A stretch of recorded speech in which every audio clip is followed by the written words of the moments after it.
ketika para orang tua ini sudah punya anak di kisaran SMA dan mau kuliah.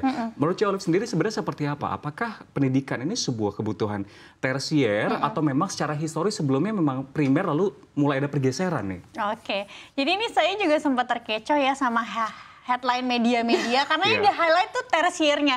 Jadi banyak yang kemakan gitu ya atau terprovokasi, dipikirnya yang dimaksud Bu Titi ini adalah lebih ke kebutuhan primer, sekunder, tersier gitu ya. Jadi dianggapnya tuh kayak nggak penting. Padahal yang dimaksud Bu Titi itu lebih ke tertiary education gitu ya. Memang istilah ini juga dipakai oleh World Bank gitu ya. Jadi yang dimaksudkan adalah bahwa perguruan tinggi itu sifatnya tidak wajib, lebih ke pilihan, karena memang yang wajib itu di Indonesia itu adalah pendidikan 12 tahun dari SD sampai SMA. Makanya kalau SD disebutnya primary, SMP SMA-nya disebutnya secondary, baru perguruan tingginya itu disebutnya adalah tersier gitu, alias tidak wajib.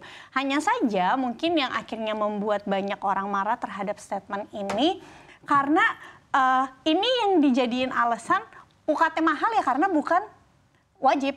Ini tuh pilihan gitu, jadi ya nggak apa-apa dong kalau mahal, karena kan milih kamu mau kuliahin atau enggak, jadi seakan-akan konotasinya seperti itu. Jadi akhirnya banyaklah yang merasa kayaknya statementnya itu kurang tepat deh, seperti itu. Apalagi kalau kita merujuk kepada Indonesia Emas tahun 2045 ya. Menurut saya pribadi untuk mencapai ke sana, tentu Indonesia sendiri butuh banyak lulusan sarjana. Setuju nggak sih? Setuju. Iya kan? Karena kalau kita ngomongin memang sekarang di Indonesia itu mayoritas pekerja itu memang diisi oleh lulusan SD. Itu menurut data BPS saat ini itu sekitar 36%. Sedangkan lulusan diploma ke atas itu yang mengisi pekerja itu hanya sekitar 12%-an. Artinya memang masih lebih banyak pekerja yang lulusannya itu lulusan SD. Tapi sebenarnya setahun terakhir pekerja lulusan SD itu sudah turun 4%-an hanya dalam waktu 1 tahun. Sedangkan yang lulusan diploma ke atas itu sudah terjadi peningkatan, jadi udah naik 1% untuk tingkat pekerja. Artinya apa? Artinya adalah pemberi pekerja atau perusahaan-perusahaan semakin ke sini semakin menjadikan syarat pendidikan tinggi itu untuk masuk kerja. Seperti itu kan. Nah kalau misalnya banyak masyarakat kita yang nggak bisa untuk lulus perguruan tinggi karena terbentur biaya, takutnya nanti mereka nggak bisa keluar nih dari zona hidup layak. Kalau kita bandingin sama di luar negeri misalnya, di sana itu mungkin kalau pendidikan yang nggak tinggi, mereka pekerjaannya kasar, dibayar per jamnya itu mahal kan. Jadi ibaratnya meski kerja kasar, hidupnya layak. Kalau di Indonesia lulusan SD, mohon maaf sekali, mayoritas itu diperhitungkan ya. Kerjanya kasar yang gajinya paling cuma cukup untuk makan aja. Ibaratnya kalau mereka mau keluar dari kehidupan tersebut, mereka harus punya pendidikan yang lebih tinggi supaya bisa dapat upah yang lebih tinggi. Gitu. Baik. Jadi ya Safira ini menarik sekali ya, karena ini kayak pisau bermata dua pemirsa. Satu sisi tersier, jadinya pihak kampus atau perkuliahan nih kalau kata Cimehong yang mau-mau aja gitu kan. Tapi sisi lain pekerja ini masyarakat seakan-akan pendidikan wajib menjadi primer gitu. Lalu secara nggak langsung berarti ini mempengaruhi kondisi perekonomian keluarga dong. Iya, terutama bagi yang anaknya nggak cuma satu. Ini gimana nih? Karena kalau kita ngelihat ya, kemarin juga aku ada sempat lihat sih cuplikan-cuplikan wakil dari universitas yang bertemu DPR gitu ya. Tadi juga udah sempat disampaikan sama Syafira, ada unsut gitu yang naiknya 300 sampai 500% gitu dalam jangka pendek. Ibaratnya coba bayangin deh, kalau UKT di perguruan tinggi itu kan biasanya per golongan ya, ada golongan 1 sampai golongan sekian. Nah, GDP per kapita masyarakat Indonesia itu rata-rata di 75 juta per tahun. Artinya rata-rata penghasilan masyarakat Indonesia tuh 6 juta. Nah, kalau aku baca-baca mungkin bisa dikoreksi kalau salah, untuk gaji 6 juta itu masuk ke golongan 5.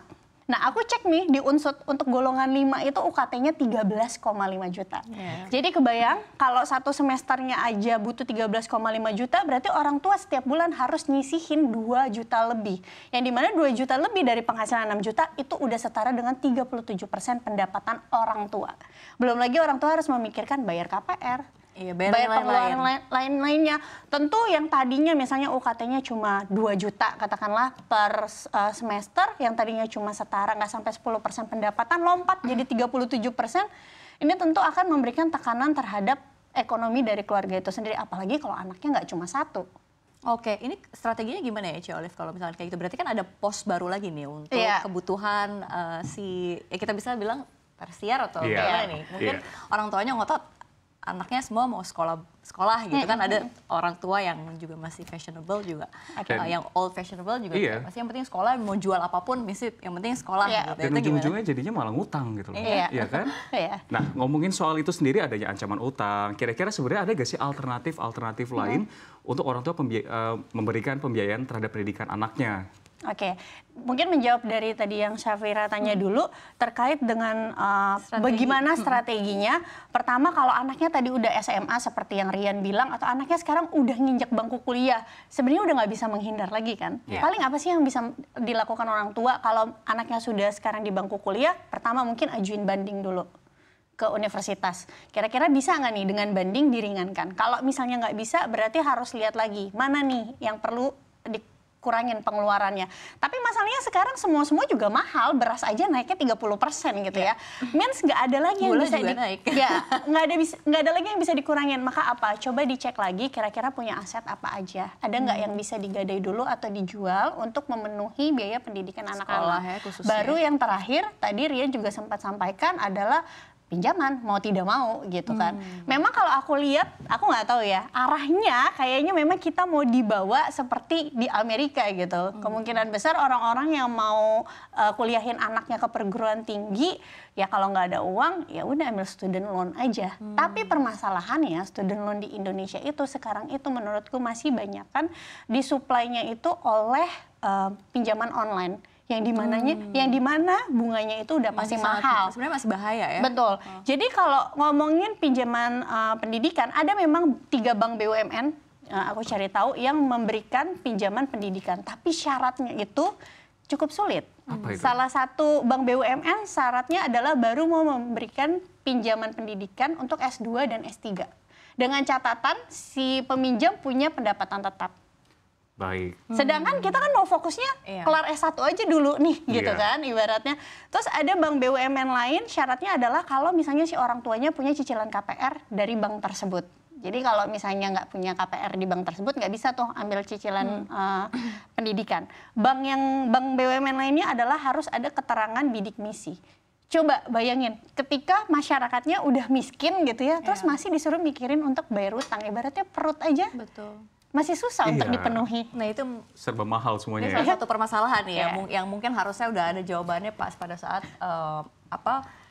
pihak-pihak tertentu begitu ya, di sini pemerintah ini sudah memikirkan hal tersebut begitu ya.